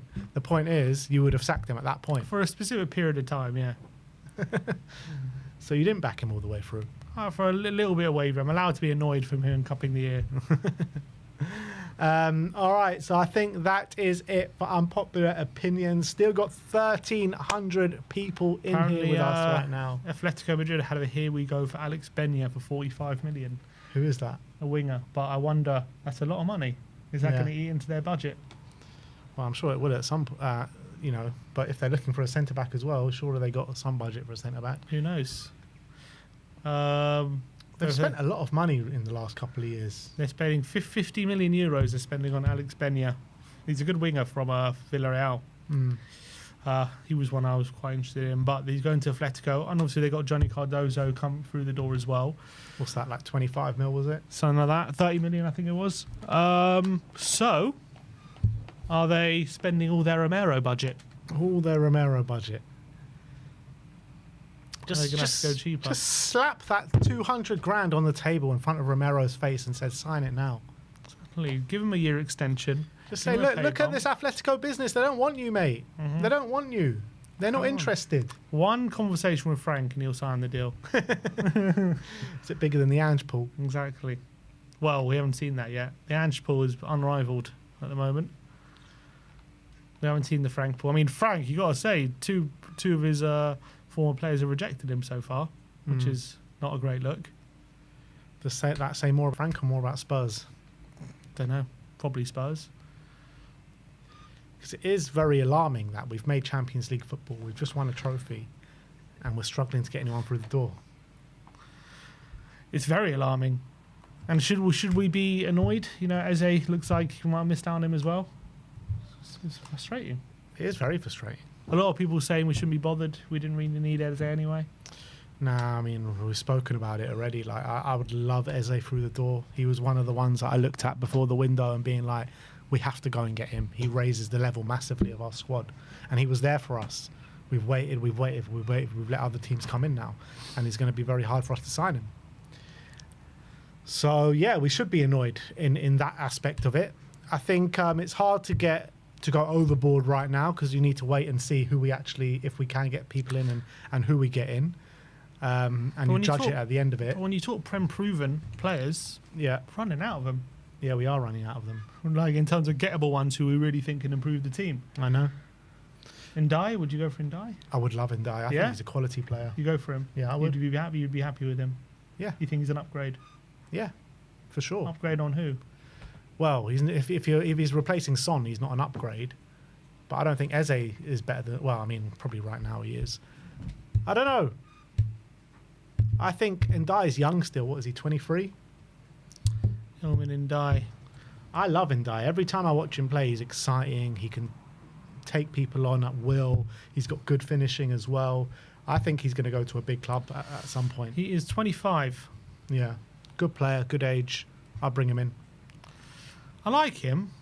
I think, again, I don't know if he's anything special. I think he's good, but I'm not sure if he's like a difference maker for us. I think, would you rather Ndai than Semenyo? Rather Semenyo. Ndai or Semenyo? Probably Semenyo because of his... A bit more physical. Well, I think Ndai is fairly physical, isn't he? Strong, But not as much as Semenyo. But Semenyo is very versatile as well. So on that aspect, I think I would rather Semenyo. But don't get twisted. Ndai is a very, very good player. Very good player. You'd rather Ndai than Madueke? Yeah. Really? I think Yeah. I'd rather Madueke. No, I'd rather Ilman and Ndai. Interesting. I'm trying to look in. You got Kudus at West Ham. I mean, other than that, who are you looking at? Anyone at Fulham you'd be interested in? Can't think of any attackers. Get Adama. Dharma. Yeah, not that again. Remember, we nearly spent 50 million on him. How mad is that? I mean, maybe you're looking at Brighton. You go overspend for like Minter or Mitoma, but you're talking big money to get them out. Never happening. Bournemouth, we know we've got Semenyo, but anyone else? Cliver, Utara, probably not. Like when you're looking at Prem proven, it's you're swimming in a very small pool. If we're not getting... Elanga, Hudson-Odoi, Apparently he might be going to Newcastle. Elanga. they just rejected 45 million for him. So talking about João Pedro, I mean, it's a very small pool of players you're looking at in Premier League who you would be confident would improve us, and who are gettable. And they're all being snapped up very quickly.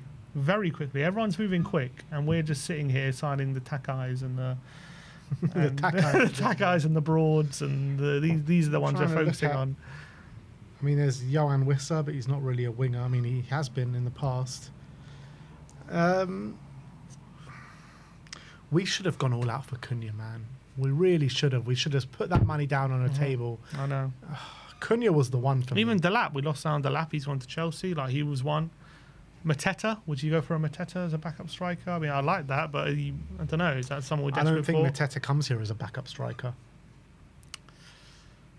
Do you try and bully Villa with our PSR if they're struggling? Go for Rodgers, something It's like that. never happening. Never. Watkins, don't they want to sell one of Watkins or Rodgers? It's never in a million years these things are happening. So we might have to look outside the Premier League at this point. Well, the one to look outside of the Premier League is Javi Simons. Alex Benya, but he's gone. No, yeah, Javi Simons. Yeah, we have to push the bow on him. I think the three players which I can see us being in for now is Javi Simons, Dibbling and Kudus. Do we test the waters with Bowen? I mean, I would love to get Bowen through the door. I think Bowen would be brilliant. Bowen is a top player. Proven every year as well, even when West Ham are doing shit. Would you rather spend more on Bowen or get Kudus? How old's Bowen? 28, 28. And how old's Kudus? 24. I think Bowen is better right now, but I think I would go for Kudus. Yeah, I think I would as well. It's just slim pickings. I am finding it hard to believe now we're going to get a Prem proven player. We're not. Unless the only Unless Prem proven player that we're going to get is Kudus. He's the only Or one. Semenyo. Or Semenyo, yeah. Or we'll have to overpay for Semenyo.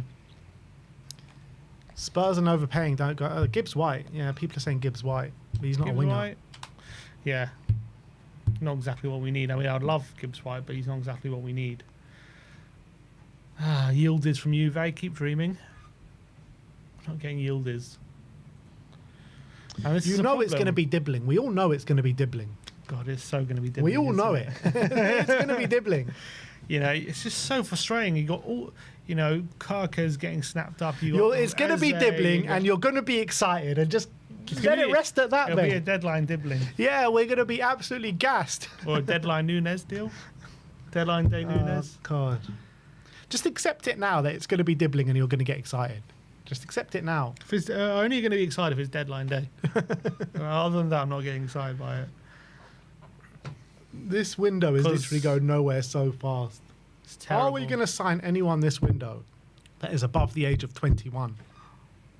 And you just look, we're already in the position we are. You look at the deals everyone's doing. It's just madness. It's madness how everyone's getting their squads together already.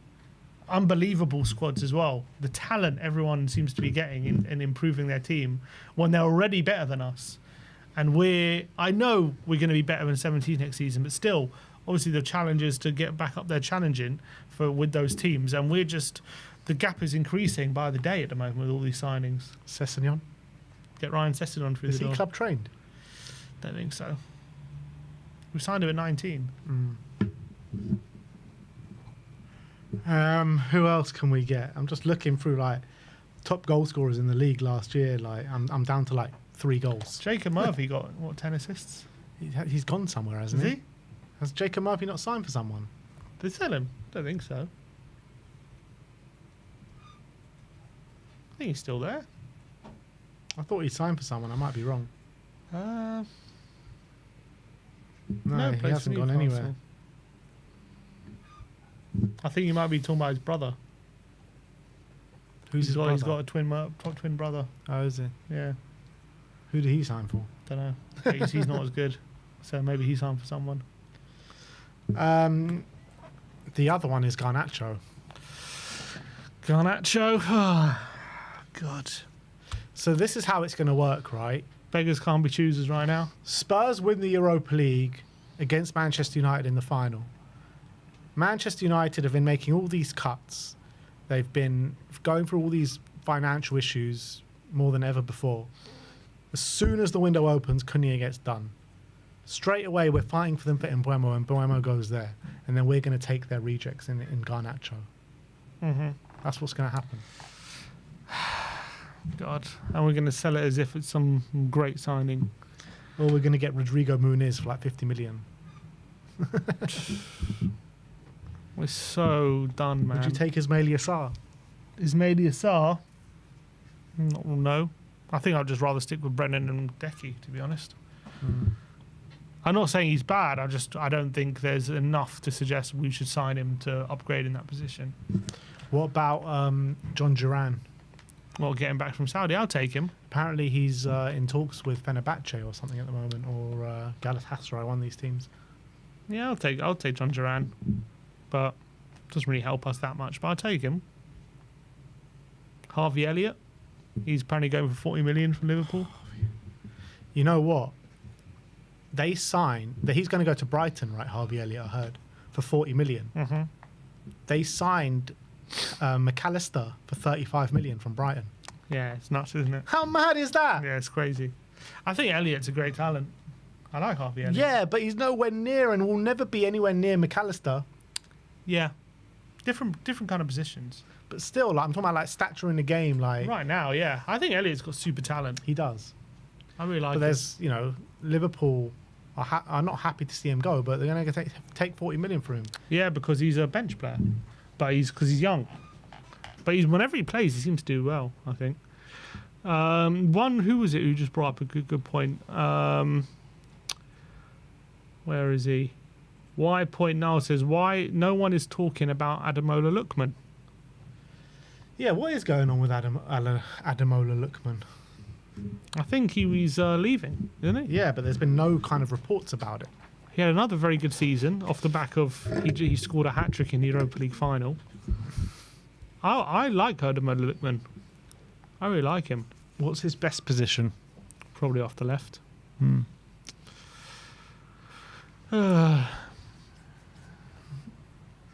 There's one here from L'Apprentice members chat, member for 26 months, and he says, don't listen to what Levy says Observe what Levy does. Clearly, his plan all along is to spend little and maximize the revenue. I mean, that is absolutely spot on. Absolutely spot on.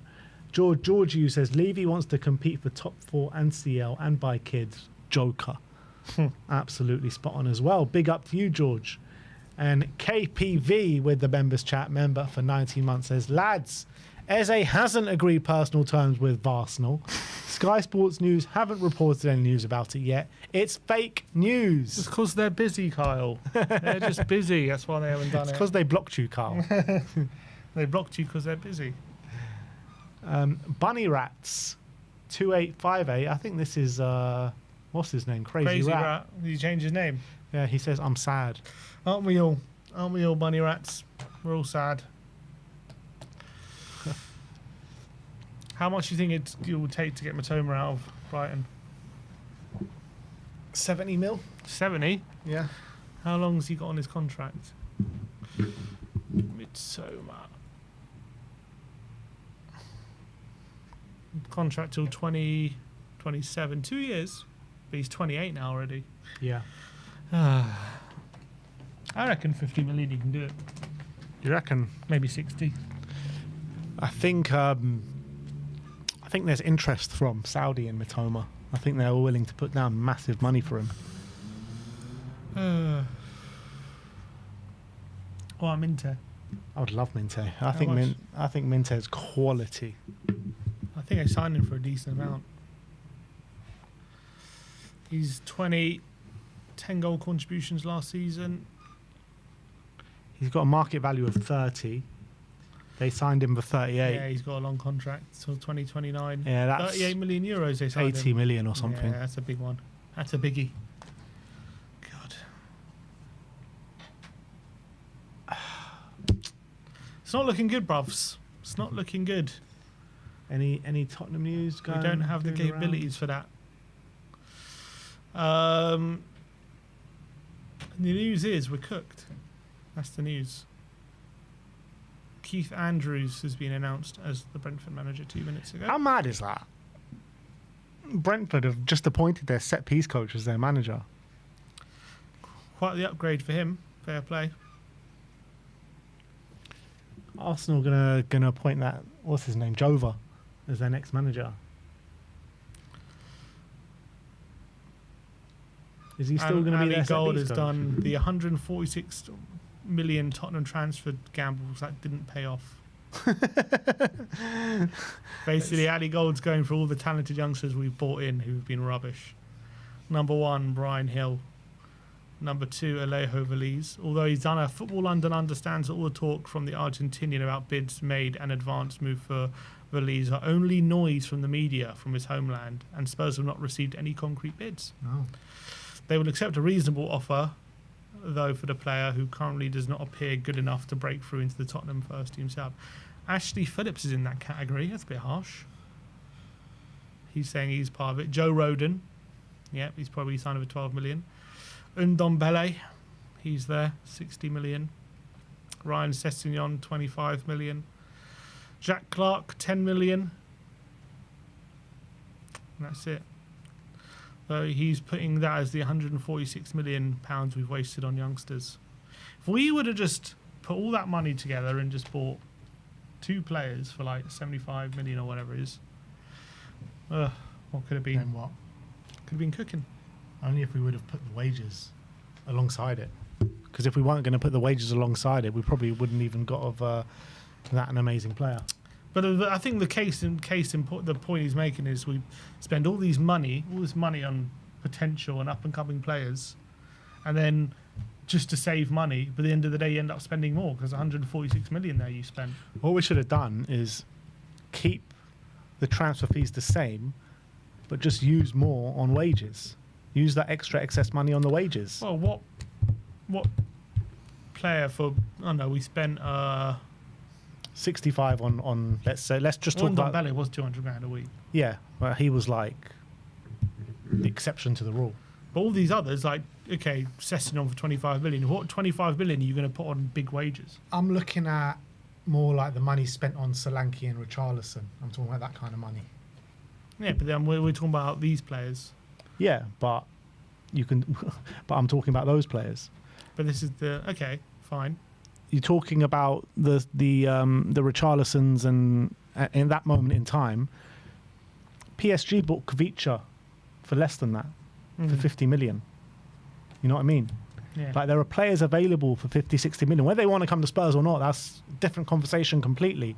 But there are players out there for 50, 60 million that if you give them top whack wages, they are much better, different stratospheres to the players that we're playing in, to the players that we're getting. Yeah. But we also clearly spend a lot of money on a lot of talent and potential, which has gone down the drain. A lot of it. First of all, for every talented youngster we buy that's been made it, like Bergvall, whatever, and maybe this Takai, you know, there's a Jack Clark, a Brian Hill, a Ryan Sessegnon, Joe Rodon. You're already putting Takai in the made it camp. I'm just saying, if he makes it, there's for every one of those, there's one of these. Yep. Valise. I know. And it's totaled up. He's paying out 146 and million. there's probably a lot more than that as well. So we've got to look at that. Tottenham. But how many of these have been in the last couple of years? They've all been since 2019. Yeah, but I mean, Jack Clark and Sessegnon was the same summer, And on the belly. and all of three of them were the same summer. Joe Rodon was Mourinho, I think. Phillips and Valise Phillips were is both the under most recent Ange. one. I think it's unfair to put Phillips there. Valise is fair enough. He And was who's the under other Ange. Hill under Phil, Nuno. yeah, that was just a terrible signing. But there, you look over the history of the club, there's just so many in this category. But there are so many that, you know, we can say that worked out as well. Got your Nkudus and your Ng's, the famous two. Yeah. Well, this has been a uplifting stream for you guys. Really uplifting. Well, until something good happens, we're not going to be happy, are we? It's all going to be bad. Yeah, It's just so demoralising, the window right now, if you're a Tottenham fan. I know, because It is. you go into it all with all this hope. But being it like- shouldn't, at this point in June, when we've still got a whole, basically 2 months, it shouldn't be. But every one we should be competing for is making moves, making big, serious Just moves. look at Liverpool, for example. They just won the bloody league, and they've spent 200 million already. Like, it's hard not to be annoyed and downhearted when everyone is making big moves. Not only are they making big moves, they're making big moves on players that you should have been in for, and they're shortening the pool of players that we can sign within the Premier League who are Prem proven. So that pool is whittling down day by day of players who would obviously upgrade us in certain positions. Yeah. And they're making big moves, and we're not. And it's not to say by the end of the window we can't sign a bunch of players. It's just saying right now where we stand at the moment, it's hard not to be disheartened about where the window is going. It's very hard not to be. And I know you get the fans who'll say, yeah, but it's so soon, and why are you complaining? It's like, look what's going on. Like, wake up. Look what's happening. Wake up and smell the coffee, people. It's Yeah. not about, we're only signing Taka. It's got nothing to do with that. It's look what everyone's doing. Look at what the moves people are making. And I know there'll also be an argument saying, yeah, it doesn't matter what they do. It just matters what you get through the door. But are we going to make signings anywhere near that kind of quality that they're making? Those are the moves. These are the moves these guys are making. We have to keep up with that. And we're never going to do that. And we're not doing it. And we've got no ambition to do it seems. Probably got Frank. Yeah, we've got Frank, who's just going to turn everyone into world-class players, maybe. Yeah, I think that's what they're banking on. Frank is going to turn water into wine next season. Maybe. That could. I mean, maybe he could, but it's hard to believe. Yeah. Yeah, that's it. Timo's just gone to MLS. Oh, nice. He's just gone to New York Red Bulls. Good for him. Unbelievable. Oh. Anyway, I think we'll leave it at that today, guys. I want to thank you all for being with us over this 2-hour period. Big, still 1,164 with you still in the live chat. On your way out, please smash that like button, smash that subscribe button as well. and hopefully we get some sort of transfer speculation, some serious one to talk about over the weekend. Maybe the Eze personal terms with Arsenal is fake news, and we can just all calm down on it a little bit. KPV, But anything to go by? yeah, If you believe his sources. I think I believe KPV over Team News and Ticks. Absolutely. That's for sure. But look, we'll see you all very soon. Have a good weekend, people. Like, subscribe, and comment. And as always, come on, you Spurs.